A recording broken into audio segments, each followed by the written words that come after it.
In this video, I'm going to show you how to export Pro Tools session to MP3. Now to do this, first you want to finish your song, audio, or whatever you want to export, so your entire session. Then you want to go to the top left, click on File, and then you want to click on here where it says Bounce Mix. Now when you click on that, of course it's going to open up the Bounce Mix window, but you can also press the combination of buttons over here, so by default Control plus Alt plus B to open up this Bounce Mix window.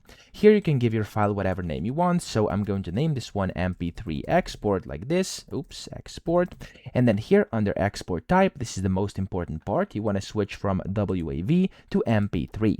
Whenever you do this, you can then change your mix source and then all the audio settings down here, and then you can see location over here. So what you have to do here is just select the location where you want to export. I'm gonna go and click on choose, and then I'm gonna go to downloads, click on use current folder, and you simply want to click on the bounce button, and that's going to basically here ask you for, of course, all the tag infos and stuff like that. You can select your encoder, you can then select your tag info like title, artist, album, comment, etc. And when you're done, click on the OK button again, and there we go. It's going to export your session as an MP3 file. So that's how to do this. I hope this video helped you out. If it did, please subscribe to the channel and help me out as well.